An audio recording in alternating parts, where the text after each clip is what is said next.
Use and throw, कैसे इसको use करूं अपने काम के लिए। काम निकल गया, भाड़ में जाएगी जनता है, अपना काम बनता, भाड़ में जाए जनता। तो ये फ्रेंडशिप्स डे और ये सारा सीन है ना, फ्रेंड जोन। ठीक है, I agree, there are some beautiful friends and there are some loyal friends, but you have to accept, we all have to accept 95% धोखा ही होता है भाई साहब, धोखा ही होता है। सो ऐसा कौन सा दोस्त है जो हमें कभी धोखा नहीं देगा। सूर्यध्रम सर्वभूतानां ज्ञात्वा मां शांतिं मृच्छति, ज्ञात्वा मां शांतिं मृच्छति। सुनेंगे हम 5वें अध्याय में कृष्ण बताएंगे कि कौन तुम्हारा आपका सबसे प्रिय सुहृद मित्र है। बहुत बड़ा बिजनेसमैन बन गया, भूल गया है अपने दोस्त से बात करने के लिए भी, और खूब पैसा कमा रहा है। लेकिन एक दिन ऐसा हुआ कि सारा का सारा बिजनेस कोलैप्स हो गया, सारा का सारा बिजनेस ठप पड़ गया, बिल्कुल करोड़पति से रोडपति, सड़कपति बन गया। तो भाई साहब, जब पैसा होता है ना, जब पावर होती है, तो सब आसपास घूमते फिरते रहते हैं, सही है कि नहीं है। और जब आपके पास पावर ना हो, फेम ना हो, और you do not have that that opulence, कोई नहीं पूछेगा, कोई नहीं पूछेगा आपको। तो यही इसके साथ हुआ है। इसके अपने उसको छोड़ने लग गए, सारे के सारे दूर होने लग गए। जो दोस्त साथ साथ चिपकते रहते थे, वो उसी को गालियां देने लग गए थे, उसके बारे में गलत बोलने लग गए। अरे इसने तो धंधा ऐसे किया, ये तो ऐसा है, ये तो वैसा है, अरे ये तो चोर आदमी है, ये तो अरे ये तो पता नहीं कितना गंदा इंसान है, तुम्हें क्या पता। मैं तुम्हें इसकी असलियत बताता हूं। तो अब दोस्त ही क्या बन गए, सबसे बड़े दुश्मन बनने लग गए। होता है भाई साहब, होता है, सबके साथ होता है।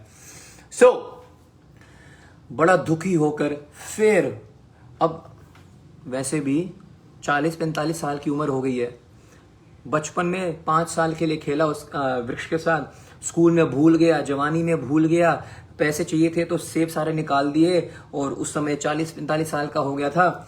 अब वापस आता है और वृक्ष अब खुश हो जाता है, मेरा दोस्त फिर वापस आ गया है, लगता है मुझसे ये बात करेगा, कितने समय बाद आया है, अब तो ये मेरे से आलिंगन करेगा, मुझे पहले की तरह क्या करेगा, मेरे को हग करेगा, मेरे साथ बैठेगा, कुछ 2 बातें करेगा मेरे साथ। अब इस बार पूछता है कि दोस्त क्या हाल चाल है तुम्हारे। अरे बस पूछो मत, बिजनेस बहुत ही बेकार चल रहा है, सारा कोलैप्स हो गया, सब कुछ ठप हो गया, मैं तो सड़क पर आ गया हूं। अरे तुम सड़क पर कैसे आ सकते हो, जब तक तुम्हारा दोस्त जिंदा है। तुम एक काम करो। अच्छा, उससे पहले एक छोटी सी ट्विस्ट। जब ये बहुत सारे पैसे कमा रहा था ना, और बहुत बड़ा आदमी बन गया, तो शादी कर ली।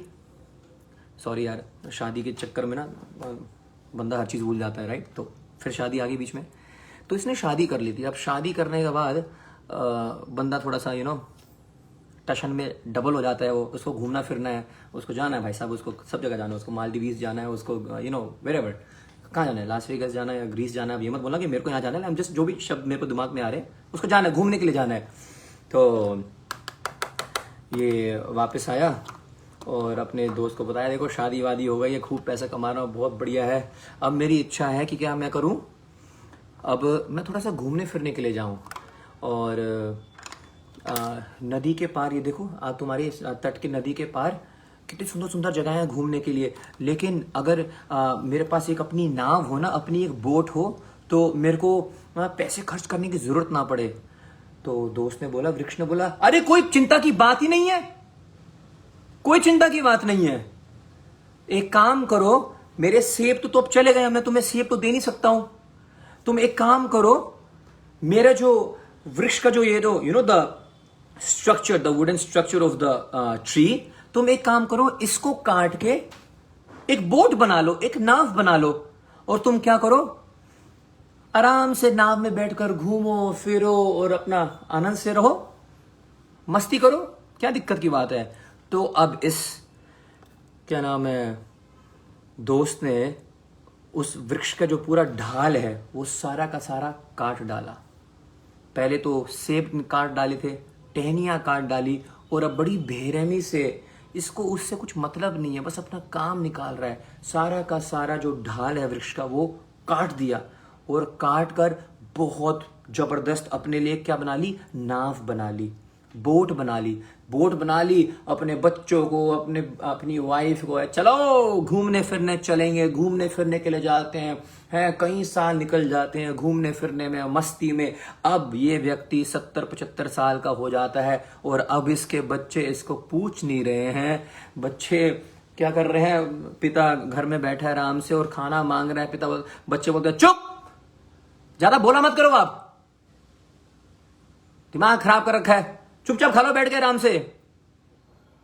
तो एक कुत्ते की तरह जैसे बर्ताव होता है, ऐसे अपने फादर के साथ वो ट्रीट कर रहे हैं। वो बुरी तरह रोता है, समझ में आ जाता है कि वास्तव में कोई भी अपना नहीं है। तो अब 70-75 साल का हो गया है, कोई उसका साथ दे नहीं रहा है, कोई इसकी शक्ल नहीं देखना चाहता है। ये जीवन की रियलिटी है, आप सब जानते हैं, मैं डिटेल में नहीं जा रहा हूं। अब वापस जाता है अपने वृक्ष के पास, अपने दोस्त के पास। और जब वृक्ष अपने दोस्त को आते हुए देखता है, बहुत ही खुश हो जाता है। लेकिन अब वृक्ष भी रो रहा है, मेरा दोस्त मेरे पास आ रहा है। दोस्त आता है, वो छोटा सा बच्चा, उनको यादें आ रही हैं। 5 साल का बच्चा था, मेरे साथ खेलता था, मेरे साथ बात करता था, लेकिन अब तो कभी भी मेरे साथ समय बिताता नहीं है। अब तो 40-45 साल का था लास्ट, तब आया था, अब 75-80 साल का हो गया, अब आ रहा है। अब आके जो वो व्यक्ति है वो कहता है, ये मेरे दोस्त, मेरा सब ने साथ छोड़ दिया, यहां तक कि मेरे बच्चे मुझे गालियां देते हैं, कोई भी मुझसे ठीक से बोलता नहीं है, कोई भी मेरी शक्ल देखना नहीं चाहता है, मैं तो मरना चाहता हूं। क्या तुम मेरे को कोई सांत्वना दे सकते हो? वृक्ष कहता है कि मैं तुम्हें अब क्या दूं, मेरे पास ना तो मेरे पास सेब है देने के लिए, ना तो मेरे पास टहनियां हैं तुम्हें छां